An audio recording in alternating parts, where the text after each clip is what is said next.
अस्सलाम वालेकुम। हम आपको मल्टीनेशनल इमिग्रेशन सॉल्यूशन के इस सेशन में खुश आमदीद कहते हैं। आज का सेशन हमारा बहुत इंपॉर्टेंट है।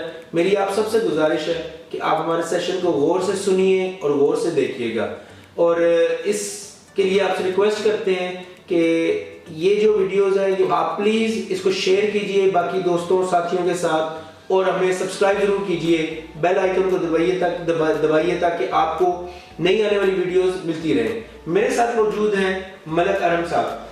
अच्छा, मैं थोड़ा सा आपसे इंफॉर्मेशन लेना चाहता हूँ कि फर्दर किस कंट्री में स्टडीज़ के लिए आप हमें गाइड करेंगे, जो बेस्ट कंट्रीज है इस वक्त all over the world studies के लिए। जी, बहुत अच्छा सवाल पूछा मलक साहब। असल में अभी जो नया सेशन है 2023 में 2023 फरवरी में ऑस्ट्रेलिया में तमाम यूनिवर्सिटीज इनटेक ले रही हैं, और ये जैसे कि शायद आप लोगों को पता हो या ये आपके लिए एक दिलचस्प मालूमात हो कि जब हमारे मुल्क में सर्दी होती है तो ऑस्ट्रेलिया में गर्मी होती है, और जब वहाँ सर्दियाँ होती हैं तो यहाँ गर्मियाँ होती हैं। तो लिहाजा उनका जो है आप इसको स्प्रिंग सेशन भी कह सकते हैं, लेकिन इसको स्प्रिंग 2023 इनटेक कहते हैं। तो स्प्रिंग 2023 में एडमिशन लेने के लिए जो मेरे तमाम स्टूडेंट हज़रात हैं, आपने 30 नवंबर से पहले एडमिशन करवाना है, और इसी सिलसिले में हम आपकी मदद के लिए, हम आपके ताउन के लिए बैठे हैं ताकि हम आपकी रहनुमाई कर सकें, आपकी मदद कर सकें। और अगले साल अगर आप ऑस्ट्रेलिया में जाके पढ़ना चाहते हैं, अपना कैरियर बनाना चाहते हैं, कुछ सीख के आना चाहते हैं, तो ये बेहतरीन मौका है। अभी ही आज ही जितनी जल्द से जल्द आपको हमारे नंबर्स भी मिल रहे हैं, आप हमारे साथ रब्ता कीजिए ताकि हम आपको तमाम तफसीलात मुहैया करें। वैसे हमारी कोशिश होगी कि हम इस वीडियो में तमाम तफसीलात आपको फराहम करें। जैसे कि आपने भी बताया कि ऑस्ट्रेलिया बेस्ट कंट्री है फॉर स्टडी, स्टूडेंट्स के लिए ये कंट्री क्यों अच्छा है पढ़ने के लिए?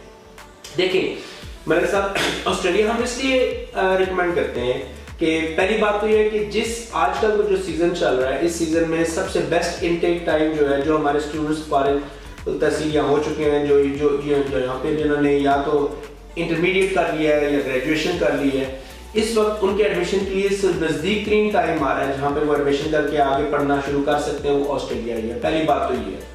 दूसरी जो बहुत इंपॉर्टेंट चीज़ है कि ऑस्ट्रेलिया का एनवायरनमेंट बहुत अच्छा है। ऑस्ट्रेलिया एक बेहतरीन मुल्क है, और ऑस्ट्रेलिया में दुनिया भर से इस वक्त सबसे ज़्यादा स्टूडेंट्स जाना पसंद करते हैं। उसकी कई वजूहत हैं।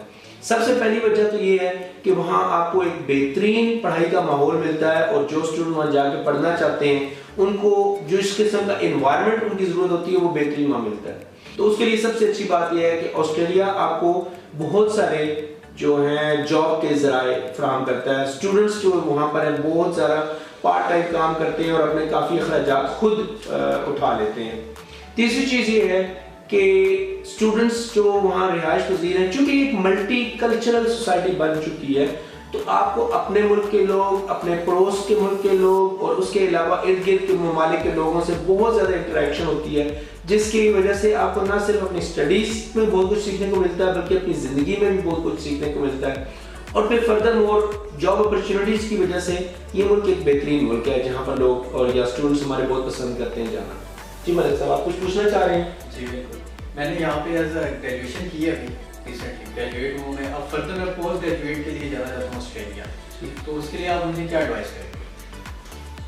ऐसा है कि मैं अपने तमाम दोस्तों, जो तमाम बच्चों के लिए जो ऑस्ट्रेलिया पढ़ने के लिए जाना चाहते हैं, या उनके पेरेंट्स जो उनको मजीद मालूमात चाहिए इस प्रोसेस के लिए, देखिए सबसे पहले तो ये है कि आपको अपने फ्यूचर के लिए डिसाइड करना चाहिए कि आप क्या पढ़ना चाह रहे हैं। ठीक है, उसके बाद जब आपने एक दफ़ा डिसाइड कर दिया कि आप किस सब्जेक्ट में पढ़ना चाह रहे हैं, किस फील्ड में जाना चाह रहे हैं, तो फिर उस फील्ड की थोड़ी सी रिसर्च आपको करनी पड़ती है यूनिवर्सिटीज़ के बारे में कि कौन कौन सी यूनिवर्सिटीज़ इस फील्ड में आपको अच्छी डिग्री करते हैं और उनकी डिग्री रिकग्नाइज है। तो प्रेपरेशन जो है वो बहुत इंपॉर्टेंट चीज़ है। सबसे पहले तो देखना पड़ता है कि आपने पहले जो स्टडीज़ की हैं उनमें आपके ग्रेड्स कैसे आए हैं। ठीक है, उसके बाद आगे जो आप पढ़ना चाहते हैं उसका फ्यूचर कहाँ कहाँ और कैसा है। मिसाल के तौर पे एक स्टूडेंट है जो ऑस्ट्रेलिया में पढ़ के आके अपना बिजनेस संभालना चाहते हैं या किसी बिजनेस में सपोर्ट करना चाहते हैं, तो आपको ये देखना पड़ेगा कि यहाँ पर जो उस बिजनेस की जिसके लिए वो वापस आना चाहते हैं उसके लिए उनकी कौन सी डिग्री जो है उनको सपोर्ट करेगी। तो पहली इंपॉर्टेंट चीज़ ये। दूसरी चीज़ ये है कि आपकी रिसर्च अपने उस एरिया के बारे में ज़रूर होनी चाहिए जहाँ पर यूनिवर्सिटी है।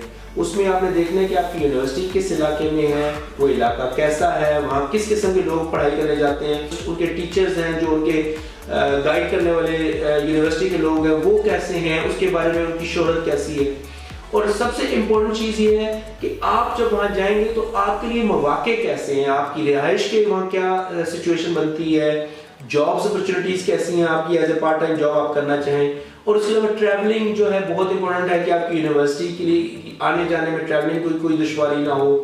और जो आपका ज़्यादा इम्पोर्टेंट चीज़ है कि वो ये है कि अगर आप फॉर एग्जांपल स्टडीज़ करने के बाद पोस्ट स्टडी वर्क करना चाहते हैं जिसको PSW कहा जाता है, तो क्या उस शोबे में उस इलाके में आपको PSW में मौके मौजूद हैं कि नहीं है। तो ये बहुत अहम सवालात हैं जो आपको जाने से पहले इनके बारे में रिसर्च कर लेनी चाहिए, आपको मालूमात लेनी चाहिए। अगर आपको कोई इसमें ताउन चाहिए, कोई इन्फॉर्मेशन चाहिए तो आप हमसे रब्ता कीजिए, हम आपको गाइड करेंगे। जी आलम, आप कोई क्वेश्चन करना चाहते हैं? जी, नेक्स्ट क्वेश्चन मेरा ये है कि यूनिवर्सिटी में एडमिशन के लिए हमें क्या क्या करना चाहिए? बहुत अहम सवाल है ये। देखिए यूनिवर्सिटी में एडमिशन लेने के लिए सबसे पहले तो ये कि आपको सारे डॉक्यूमेंटेशन चाहिए जो आपने इकट्ठी करनी है। मिनिस्ट्री है जो कंट्रोल करती है इमिग्रेशन को, उन्होंने डेलीगेट कर दी हैं बहुत सारी जिम्मेदारियां यूनिवर्सिटीज़ को जिसमें वो वेटिंग करते हैं। अब यूनिवर्सिटीज़ के ऊपर वहाँ जिम्मेदारी आती है कि जो उनको डॉक्यूमेंट्स प्रोवाइड किए जाएं वो डॉक्यूमेंट्स जेन्युइन हों, टेम्पर्ड ना हुए हुए हों और इसके अलावा रेलेवेंट हों। इसके साथ साथ फाइनेंशियल सिचुएशन भी यूनिवर्सिटी ही चेक करती है एडमिशन देते वक्त। कैरेक्टर सर्टिफिकेट जो आपको चाहिए होता है, सोर्स ऑफ फंड्स जो होते हैं वो बहुत इंपॉर्टेंट है कि जो फीस आप देंगे क्या वो आपके पास फंड्स अवेलेबल हैं, अगर है तो वो कहाँ से आए हैं, अगर वो हैं आए हैं तो उनका जो सोर्स था वो जेन्युइन था, जैसे कि किसी ने कोई जायदाद भेजी है या ज्वेलरी बेच के की है, इनके सबूत देना जो है ना, इसके लिए बहुत सारे डॉक्यूमेंट्स लगाने पड़ते हैं। फिर दूसरे मरहले में ये भी उनको साबित करना पड़ता है कि ये जो पढ़ने के लिए या जो कोर्स करने के लिए मैं जाना चाहता हूँ ये मेरी जिंदगी के लिए क्यों अहम है या मेरे लिए क्यों रेलेवेंट है। तो इसके लिए जो डॉक्यूमेंट्स चाहिए वो भी हमें डॉक्यूमेंट्स लगा के ही प्रूव करना पड़ता है। फिर उसके बाद आता है कि आपके जो इस मुल्क के अंदर आपके रूट्स हैं, यानी कि देखना पड़ेगा कि या तो आपके पास जॉब अपॉर्चुनिटी कहीं और है तो ये कोर्स करके आएंगे तो आप वहां जा सकते हैं, या आपके अपने मुल्क में अपॉर्चुनिटी मौजूद है तो जब आप करके आएंगे तो आपके लिए एक सिक्योर्ड जॉब अवेलेबल होगी जहां पर आप अपना फ्यूचर बना सकेंगे।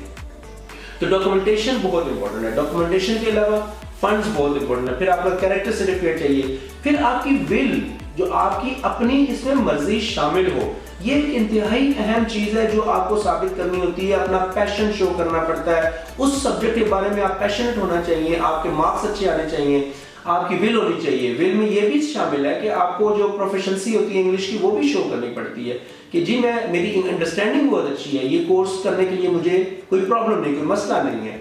तो ये सारी चीजें आपको देखनी पड़ती हैं। आपको डॉक्यूमेंट्स लगा के प्रूव करना पड़ता है कि जी हम ये कोर्स करेंगे और इसकी ये रीजन है, मैं क्यों करना चाहता हूँ, मेरे पास फंड्स मौजूद हैं, मैं ये कोर्स करने के बाद क्या करना चाहता हूँ, मैं वापस आऊँगा और या जो भी मेरा फ्यूचर प्लान है वो मैंने डिस्कस करने हैं। जी यार, आप कुछ क्वेश्चन करना चाहेंगे? फर्दर क्वेश्चन ये है कि आप अभी डॉक्यूमेंट्स की बात कर रहे थे कि डॉक्यूमेंट्स चाहिए होते हैं, तो कौन कौन से डॉक्यूमेंट्स रिक्वायर्ड होते हैं फॉर एडमिशन?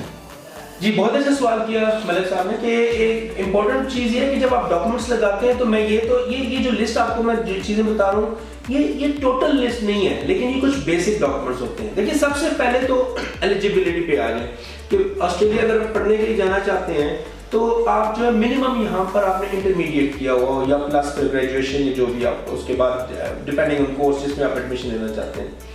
तो इन इंटरमीडिएट या जो भी कोर्स है इसमें आपके 60+% में मार्क्स होने चाहिए। अगर आपके 60% से कम मार्क्स है तो फिर थोड़ा सा मसला पैदा हो सकता है।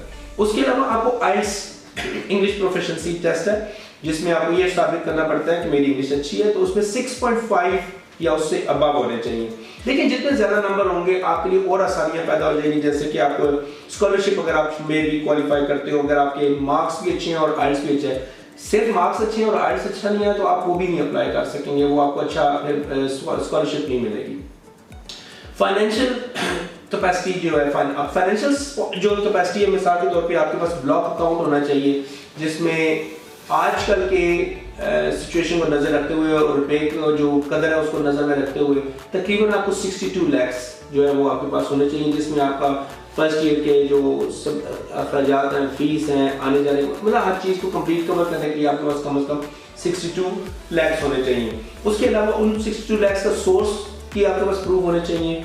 अगर आपको कोई स्पॉन्सर कर रहा है तो एक अच्छी बात है, ऑस्ट्रेलिया में स्पॉन्सर करने के लिए सिर्फ माँ बाप या बहन भाई की जरूरत नहीं है, आपको कोई करीबी रिश्तेदार जैसे कि मामू, चाचू या कोई और इस तरह के जो है स्पॉन्सर कर सकते हैं। लेकिन जो भी स्पॉन्सर करेंगे उनकी भी फाइनेंशियल मुकम्मल मालूमात की डॉक्यूमेंट साथ लगेंगे। उसके बाद आपका जो है स्टेटमेंट ऑफ पर्पस एक आपको लिखनी पड़ती है। अब इसको SOP कहा जाता है आम जबान में।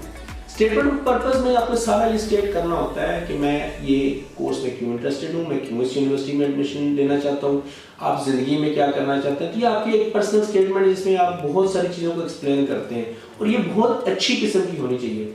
देखिए इसमें एक कॉमन गलती लोग करते हैं कि कई लोग बाहर से लिखवा लेते हैं, किसी से काम करवा लिया और उसमें कोई ऐसे अल्फाज लिख दिए गए जो बाद में आपको प्रॉब्लम कर सकते हैं। मिसाल के तौर पे कोई मुश्किल लफ्ज़ है, वो अगर उसका मतलब आपको नहीं आता, इंटरव्यू में वो आपकी स्टेटमेंट पर्पस पढ़ते हुए इमिग्रेशन ऑफिसर आपसे पूछ लेता है कि इस लफ्ज़ का क्या मतलब है और आप उसका मुंह देखते हैं और कहते हैं जी मुझे तो कुछ याद नहीं रहा, तो वो आपके लिए बहुत बड़ी प्रॉब्लम हो सकती है। ये एक कॉमन रीज़न है जिस पे ऑस्ट्रेलिया के वीज़े रिजेक्ट भी होते हैं। तो सबसे इम्पोर्टेंट चीज़ है कि आपको अपनी जो स्टेटमेंट ऑफ पर्पस है वो खुद समझ आनी चाहिए, उसकी हर चीज़ आपको पता होना चाहिए, उसके बारे में जो भी अल्फाज हैं वो आपको पता होना चाहिए और क्या लिखा है उसका मतलब क्या है, ये सारी चीज़ें बहुत इंपॉर्टेंट है। तो उसके अलावा जो डॉक्यूमेंट्स हैं वो ओरिजिनल होने चाहिए, उनमें कोई टैंपरिंग नहीं होनी चाहिए। जैसा कि ये नहीं है कि मेरी स्टेटमेंट मेरी जेब में थी और अभी ने कपड़े धो दिए तो स्टेटमेंट का सत्यानाश निकल गया, ऐसी बातें नहीं चलेंगी। उसके अलावा आपकी स्टेटमेंट्स होंगी, सोर्स ऑफ फंड्स की डिटेल्स होंगी, बिजनेस की डिटेल्स होंगी। इनके अलावा आपकी जो डिग्रीज हैं वो सारी अटेस्टेड और जो फोटो कापीज हैं वो अटेस्टेड होंगी, ओरिजिनल होंगी, फॉरेन यूनिवर्सिटी या जहाँ से भी अटेस्ट होनी होती है वो हम आपको तब उसकी डिटेल में जाएंगे जब आप हमसे पूछेंगे या कोई इस बारे में बात होगी तो तब आपको मज़ीद तफसील बताएंगे। लेकिन डॉक्यूमेंट सारी अच्छी, ओरिजिनल और साफ़ सुथरी होनी चाहिए। कभी कभी ऐसा भी होता है कि आपने लिख दिया जी मैं ABC कंपनी में काम करता हूँ 2 साल, अब जब वो आपसे पूछते हैं तो साथ वो ABC कंपनी से पूछ लेते हैं कि उनके मैनेजर्स कौन है, डिपार्टमेंट हेड्स कौन है, काम वो क्या करते हैं। आपसे जब वो चीज़ें पूछेंगे कि जी आपने वहाँ एज ए क्या काम किया, आपका मैनेजर कौन था, आपके कोलीग्स कौन थे और आप में कोई जवाब देने में कोई प्रॉब्लम हुई, कोई जो है स्टेटमेंट सही ना मिली तो उस पर भी वीज़ा रिजेक्ट हो सकता है। तो डॉक्यूमेंट्स की ये बहुत ज़्यादा इंपॉर्टेंस है कि डॉक्यूमेंट्स जेन्युइन, नॉन टेम्पर्ड हों, ओरिजिनल हों और ज़्यादा से ज़्यादा वो वेरीफाइबल हो। तो अब फिर मैं उसी बात पे आऊँगा कि इम्पोर्टेंट चीज़ ये है कि जैसे कि हम तो खुश होते हैं कि अगर आप अपना केस खुद तैयार करते हैं, खुद मुकम्मल तैयारी करते हैं तो ये तो बहुत इससे अच्छी कोई बात ही नहीं है। जगह जगह एजेंट्स के पास मत जाइए, लोगों की बातों में मत आइए। लेकिन देखें जेन्युइन लोग भी इस फील्ड में बैठे, हम कंसल्टेंट हैं, हमारे ऑफिसेज भी बाहर हैं, हमारे पार्टनर्स हैं जिनके साथ हम एफिलिएटेड हैं, यूनिवर्सिटी की इंफॉर्मेशन हमारे पास है। उसके अलावा वीज़ा जो प्रोसेस है उसमें वीज़ा ऑफिसर की क्या सोच है आपके साथ क्वेश्चन करने के पीछे, आपके डॉक्यूमेंट्स चेक करते हुए वो क्या सोच रहा है, ये चीज़ें हम अंडरस्टैंड करते हैं क्योंकि हम प्रोफेशनल्स हैं। तो अगर आप करना चाहते हो तो हमसे कांटेक्ट कीजिए, इसी चीज़ की तो तैयारी हम करवाएंगे। हम आपके डॉक्यूमेंटेशन किस सीक्वेंस में लगेंगे, कोई सवाल आता है तो उसके पीछे क्या चीज़ होगी, यूनिवर्सिटी क्या चीज़ें देखनी चाहती है, फिर जैसे स्टेटमेंट ऑफ पर्पस है, GTE है, ये सारी चीज़ें जो हैं इसी का हम पूरी आपकी हेल्प करते हैं, मुकम्मल प्रोसेस से आपको लेके चलते हैं, इंटरव्यू तक की तैयारी कराई जाती है। तो हम हर तरह से आपके साथ ताउन करते हैं। देखिए कोई भी काम दुनिया में करना हो, अगर आप उसकी प्रैक्टिस नहीं की, आप तैयार नहीं है तो कामयाबी के चांसेस कम होते हैं उसमें। तो हमारे सपोर्ट आपको मिलेगी, हम आपकी हेल्प आउट करेंगे, हम तैयारी करवाएंगे तो आपके चांसेस बहुत ज़्यादा बढ़ जाएंगे। इसके अलावा अगर कोई एजेंट मार्केट में ये कहता है कि वो वीज़ा लगवा सकता है या उसके पास है तो ये झूठ होता है, ऐसे कोई बात नहीं होती। हम सिर्फ डॉक्यूमेंटेशन में प्रोसेस में आपकी हेल्प आउट करते हैं, आपकी तैयारी में आपकी हेल्प आउट करते हैं और ये हमारी सर्विसेज हैं। तो इस चीज़ के लिए अगर आप हमसे रब्ता करना चाहते हैं आप हमसे रब्ता कीजिए, इंस्टाग्राम वगैरह, इंस्टाग्राम, फेसबुक, व्हाट्सएप पे रब्ता कीजिए। और फिर मैं रिक्वेस्ट करूँगा, ये सीरीज़ है जो मैं आपको आगे बताऊँगा ऑस्ट्रेलिया के बारे में, मुख्तलिफ शोबाजात के बारे में बताऊँगा, डिफरेंट प्रोसेस और जो उनकी ज़रूरियात हैं अप टू डेट देता रहूँगा। फिर इसके अलावा बहुत कुछ आपको इन्फॉर्मेशन है जो हमने आप तक पहुँचानी है। तो आप प्लीज़ सब्सक्राइब कीजिए हमारे चैनल को, लाइक कीजिए और शेयर ज़रूर कीजिएगा दोस्तों के साथ, क्योंकि अगर आप शेयर नहीं करेंगे तो हो सकता है किसी ऐसे बंदे को जिसकी इन्फॉर्मेशन की बहुत जरूरत उन तक ना पहुंच पाए। तो आज के लिए बस इतना ही। मैं नहीं चाहता कि वीडियो बहुत लंबी हो। अगली वीडियो में आपको मुकम्मल प्रोसेस जो है इंटरव्यू का प्रोसेस उस पर डिस्कशन करेंगे। फिर ऑस्ट्रेलिया पहुंच के क्या आपको एक्सपेक्टेशंस हैं, वहाँ क्या हालात होंगे, पार्ट टाइम जॉब है, PSW है, पाथ टू सेटलमेंट है, बहुत कुछ है। अभी तो हमने आपसे बहुत कुछ डिस्कस करना है। तो आज के लिए बस इतना ही। आपने हमारा साथ दिया अब तक, बहुत बहुत शुक्रिया। हमारी तरफ से अल्लाह हाफिज।